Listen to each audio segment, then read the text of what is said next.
बात कर रहे हैं एमए सेकेंड ईयर की जो ये बुक है MHI 103 इतिहास लेखन और शोध पद्धतियों के बारे में है। ये इग्नू यूनिवर्सिटी से रिलेटेड है और एमए सेकेंड ईयर की बुक है। तो हम इसी के लेसन्स की बात करेंगे। इसमें ना कुछ कुल 32 लेसन हैं जिनको हम एक एक करके कवर करेंगे। तो इसमें देखिए ये सारे चैप्टर दिए गए हैं जिनको हमें पढ़ना है। अब बात करते हैं हमारे फर्स्ट लेसन के बारे में। आज हम बात करेंगे यूनान और रोमन परंपरा के बारे में और इसके अंदर हम इन सभी टॉपिक्स को कवर करेंगे। तो एक बार यूनान और रोमन परंपरा के बारे में थोड़ा सा डिस्कस कर लें कि ये है क्या। देखो, यूनानी इतिहासकार हेरोडोटस ने अपनी पुस्तक हिस्टोरीज नामक जो उनकी प्रसिद्ध पुस्तक थी उसमें यूरोप और एशिया के विभाजन की बात की है और उन्होंने बताया है कि यूनानी लोग यूरोप और एशिया को अलग अलग मानते थे। और वहीं दूसरी तरफ रोमन इतिहासकार प्लिनी द एल्डर, उनकी भी एक प्रसिद्ध पुस्तक है, जैसे उनकी पुस्तक का नाम है नेचुरल हिस्ट्री। उन्होंने भी यूरोप और एशिया के विभाजन का वर्णन किया है। उन्होंने भी बताया है कि जो यूरोप और एशिया है उनके बीच में जो कुछ सीमा है वो उराल पहाड़, उराल नदी और काकेशक पहाड़ हैं जो इन दोनों को अलग अलग करते हैं। ठीक है ना। यूनानी और रोमन परंपरा में यूरोप और एशिया के विभाजन का एक कारण और है, वे इन दोनों क्षेत्रों को अलग अलग सभ्यताओं के रूप में देखते हैं। यूनानी लोग यूरोप को सभ्य और एशिया को असभ्य मानते हैं, जबकि रोमन लोग जो यूरोप है उसको रोमन और एशिया को बर्बर मानते हैं। ठीक है ना। तो ये सब चीज़ें हैं जो इन सभ्यताओं को अलग अलग होने के लिए जो अलग अलग दर्शाती हैं इन दोनों सभ्यताओं को। ठीक है। अब हम बात करेंगे प्रस्तावना के बारे में। देखो, अभी हमने पढ़ा है हिस्ट्री के बारे में, इतिहास, यानी इतिहास के जो जनक हैं वो हेरोडोटस है और उन्होंने एक प्रसिद्ध पुस्तक लिखी है द हिस्ट्रीज। ठीक है ना, जिसमें ग्रीको और पार्शियन युद्धों का वर्णन है और साथ में और भी बहुत सारे टॉपिक्स हैं जैसे सामाजिक, राजनीतिक, आर्थिक जो है लोगों का जीवन है उनके बारे में वर्णन किया है। और हिस्ट्री, यदि इतिहास की डेफिनेशन की बात करें तो इतिहास यानी अतीत की घटनाओं को कालक्रम अनुसार जो हमें जानकारी दे, जो हमें अवगत करवाए, वो चाहे वो साक्ष्य लिखित में हो या फिर मौखिक हो या फिर दृश्यों के आधार पर हो। ठीक है ना। तो अतीत की घटनाओं के बारे में जो हमें जानकारी दे वो हमारा इतिहास है। ठीक है। उसके बाद हम बात करेंगे इतिहास लेखन के संदर्भ में। देखिए, इतिहास लेखन के संदर्भ की यदि बात करें तो जो यूनानी और रोमन इतिहासकार हैं उन्होंने यूरोप और एशिया के विभाजन का वर्णन किया है, लेकिन उनके जो उल्लेखन हैं, जो उनके लेखन में इस विभाजन के पीछे के जो कारण हैं उनके बारे में उन्होंने नहीं बताया है। ठीक है ना। जैसे हेरोडोटस है, उन्होंने अपनी पुस्तक हिस्ट्रीज में यूरोप और एशिया के बीच विभाजन का उल्लेख किया है, लेकिन उन्होंने इस विभाजन के पीछे क्या कारण है उनके बारे में नहीं बताया। उसके बाद आते हैं एक अन्य इतिहासकार थुथिदिदेस ने अपनी प्रसिद्ध पुस्तक पेलोपोनेशियन वॉर में यूरोप और एशिया के विभाजन की बात की है। ठीक है ना। यह युद्ध एथेंस और स्पार्टा के बीच, जो उनके बीच लगातार संघर्ष चल रहा था, उसके कारण था। ठीक है ना, जो लगभग 30 वर्षों तक चला था। और इस युद्ध का कारण भी यही था, इस विभाजन का, यूरोप और एशिया के विभाजन का कारण भी ये जो एथेंस और स्पार्टा के बीच जो संघर्ष चल रहा था वही था। ठीक है। और मध्य युग में भी इतिहासकारों ने यूरोप और एशिया के विभाजन का वर्णन किया है। उन्होंने इस विभाजन के पीछे बहुत सारे कारण बताए, जैसे ईसाई और मुस्लिम दुनिया के बीच जो संघर्ष चल रहा है। ठीक है ना। आधुनिक युग में भी इतिहासकारों ने यूरोप और एशिया के विभाजन के बारे में बताया है। उसके पीछे जैसे औपनिवेशिकवाद, साम्राज्यवाद और वैश्वीकरण जैसे कारण हैं इन सब के पीछे। ठीक है ना, आधुनिक युग में। अब इस तरह से हेरोडोटस और थुथिदिदेस इस समय की देन है, जो अक्सर यूनान के इतिहास में, सामान्य तौर पर एथेंस के इतिहास में, है ना, क्लासिकी युग में के रूप में व्यक्त किया गया है। अभी देखो, इसमें एक क्लासिकी युग आया है। तो ये क्लासिकी युग क्या है?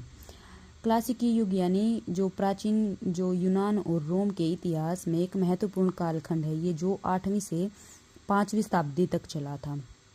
और इस युग में यूनानी और रोमन सभ्यताओं ने अपनी ऊंचाइयों को छुआ था। जैसे अर्थव्यवस्था में बात करें तो कृषि, व्यापार और समुद्री व्यापार पर आधारित थी उनकी जो अर्थव्यवस्था थी। संस्कृति के क्षेत्र में साहित्य और विज्ञान का विकास हुआ। उनके प्रसिद्ध जो इतिहासकार हैं एसिलस, सोफोक्लिस, है ना, यूरिपिडिस, प्लेटो, अरस्तु, ये सब शामिल हैं उनके इतिहासकारों में, जो यूनानी दार्शनिक हैं उनमें। और राजनीतिक क्षेत्र की बात करें तो लोकतंत्र, राजतंत्र और तानाशाही जैसी विभिन्न राजनीतिक प्रणालियाँ थीं। और इसी तरह जो रोमन क्लासिक युग है उसकी भी जो अर्थव्यवस्था थी कृषि व्यापार आधारित थी। संस्कृति की बात करें तो वो भी कानून और राजनीति, उनकी जो संस्कृति में कानून और राजनीति और वास्तुकला का विकास हुआ था, ठीक है ना। और उनकी राजनीति की बात करें तो जो रोमन साम्राज्य है एक गणराज्य से एक साम्राज्य में परिवर्तित हुआ था जिसमें सम्राटों का शासक था, ठीक है ना।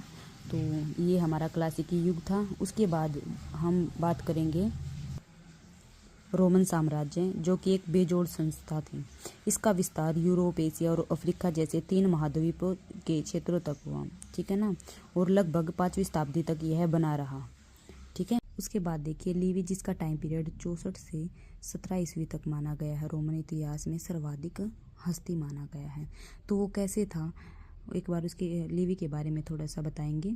देखिए लिवी की एक प्रसिद्ध पुस्तक थी उर्बे कॉन्डिता, ये आप नोट डाउन कर लीजिएगा। जो उसकी पुस्तक थी उसमें रोमन इतिहास को लिखा है, और जिसमें उन्होंने ऑगस्टस के शासनकाल को एक गोल्डन जो युग है उसके रूप में वर्णित किया है। और जो ऑगस्टस है उन्होंने लिवी के कार्यों से प्रोत्साहित होकर और उसको अपने दरबार में आमंत्रित किया। तो ऑगस्टस के बीच और लिवी के बीच एक घनिष्ठ संबंध था, ठीक है ना। इसी तरह से इतिहास लेखन में रोम के पुराने इतिहास से लेकर 9वीं शताब्दी तक के जो वृत्तांत हैं उनके बारे में बताया गया है। देखिए अब हम इतिहास लेखन के मुख्य उद्देश्यों की बात करेंगे। तो इतिहास लेखन का उद्देश्य क्या है कि जो हमारे अतीत में जितनी भी घटनाएं घटी हैं उन सब के बारे में हमें जानकारी देना, ठीक है ना। और ये जानकारी सही तरीके से देना, इनमें सत्य की वो होनी चाहिए, निष्पक्षता होनी चाहिए, अतीत को समझना, घटनाओं और तथ्यों को बेहतर ढंग से बताए तो हम अतीत को अच्छे से समझ सकते हैं। शिक्षा और जागरूकता होनी चाहिए ताकि लोग जो अतीत की घटनाएं हैं उनको देखकर, उनके बारे में सुनकर जागरूक हो सके, और जो संस्कृति और परंपरा है हमारी उसको जान सके, उनके लिए संरक्षण होना चाहिए ताकि हमारी संस्कृति और जो हमारी विरासत है, जो हमारी पहचान है वो ऐसे ही बनी रहे, ठीक है ना। तो ये है हमारे इतिहास लेखन के मुख्य उद्देश्य। देखिए अब आता है हमारा नेक्स्ट टॉपिक है जो स्रोतों की पहचान के बारे में और उनसे प्राप्त जानकारियों के बारे में। तो देखो स्रोत है ना कई प्रकार के होते हैं। जैसे अब हम बात करेंगे प्राथमिक स्रोतों के बारे में। तो वे स्रोत होते हैं ये जो घटना के समय और उसके जो तुरंत बाद लिखे जाते हैं, जैसे कि पत्र होगी, डायरी होगी, या फिर उस टाइम पे उस घटना से रिलेटेड कुछ तस्वीरें, ऑडियो वगैरह, है ना, ये सब होते हैं प्राथमिक स्रोत। अब बात करेंगे द्वितीयक स्रोतों के बारे में। तो ये प्राथमिक स्रोतों के आधार पर लिखे जाते हैं, जैसे इतिहास की पुस्तकें, है ना, कोई भी लेख, और जैसे समाचार पत्र, ये आते हैं द्वितीयक स्रोतों में। इसके बाद आते हैं हमारे आंतरिक स्रोत तीसरे नंबर पे। तो ये वे स्रोत होते हैं जो किसी संगठन या संस्था के अंदर आते हैं, जैसे कंपनी की रिपोर्ट करना, सरकारी दस्तावेजों के बारे में जानना, है ना, बैठक या मीटिंग्स करके जो हमें जानकारी दे, वो सब चीज़ें आंतरिक स्रोतों के अंदर आते हैं। तो अब आते हैं 4th नंबर पे बाहरी स्रोत। ये वे स्रोत होते हैं जो किसी संगठन या संस्था के बाहर से आते हैं, जैसे टीवी चैनल हो गया, सोशल मीडिया होगी, समाचार पत्र हो गए।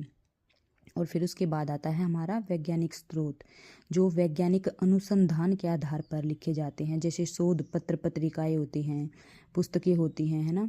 और उसके बाद आते हैं हमारे इलेक्ट्रॉनिक स्रोत, और जो ये ऑनलाइन उपलब्ध होते हैं, जैसे कि वेबसाइट पर, ऑनलाइन, है ना, और ई बुक के जरिए।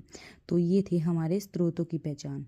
अब बात करेंगे कि इनसे हमें जानकारियाँ कैसे प्राप्त होती हैं। तो देखो स्रोतों को ध्यान से पढ़ना और समझना, जिससे हम बहुत सारी जानकारी प्राप्त कर सकते हैं। नोट्स बना के, विश्लेषण करके, इन स्रोतों का सत्यापन करके, प्रश्न पूछकर, साक्षात्कार के थ्रू, ठीक है ना, लाइब्रेरी का उपयोग करके, अनुसंधान करके, और इन स्रोतों की समीक्षा करके, इन सब के जरिए हम बहुत सारी जो है जानकारी इकट्ठा कर सकते हैं।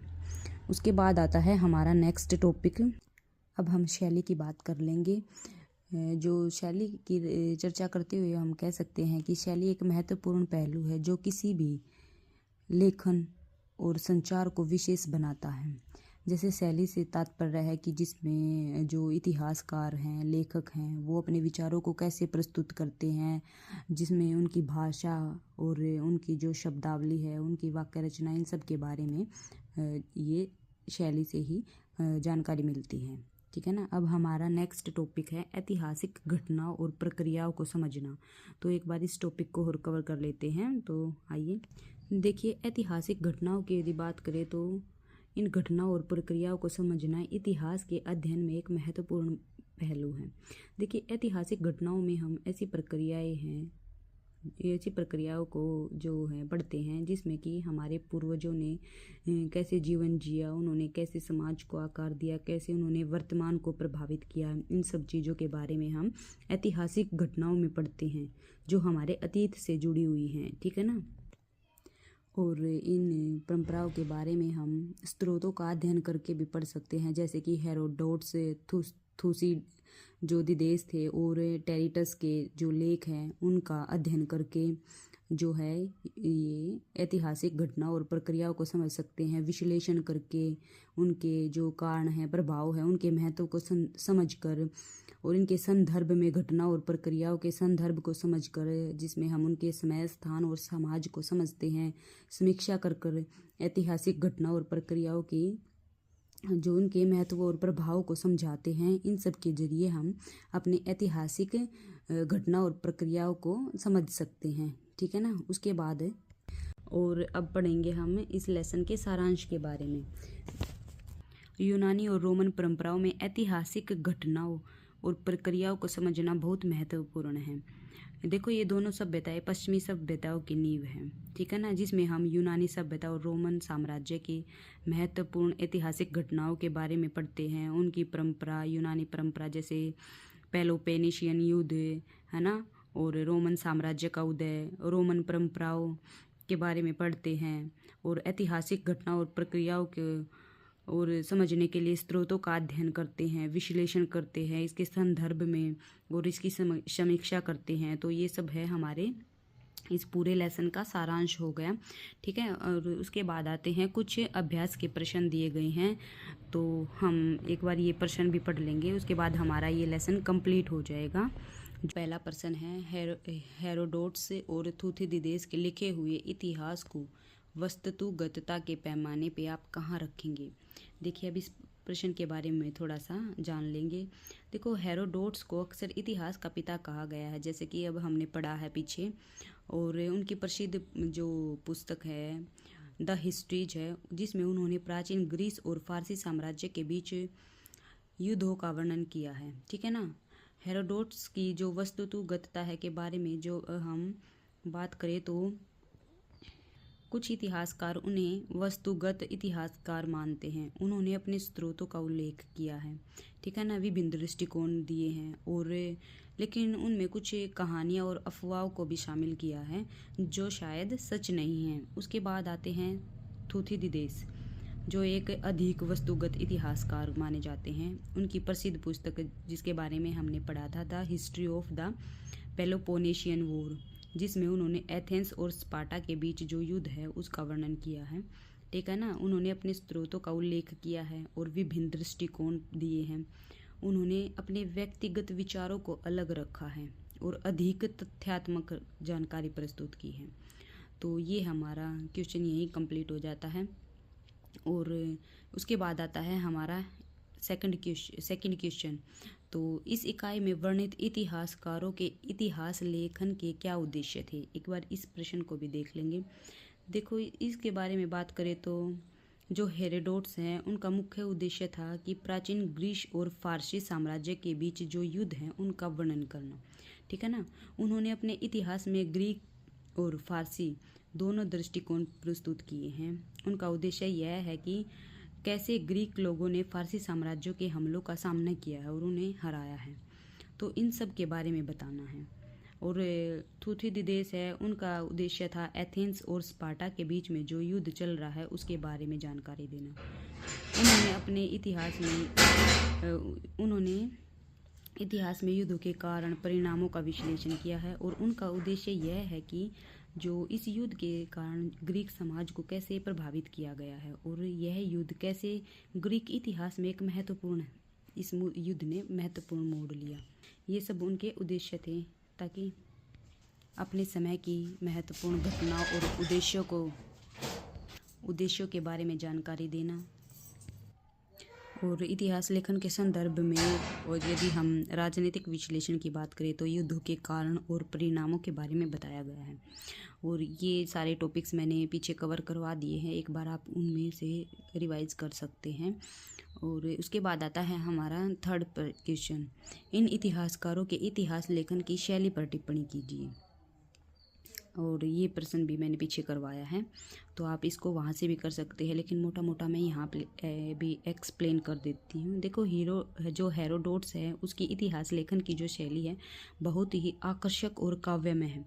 उन्होंने अपने इतिहास में कहानियाँ, अफवाहों और मिथकों को शामिल किया है, ठीक है ना, कुछ एक। और उनके इतिहास को एक मनोरंजक का स्वरूप देते हैं।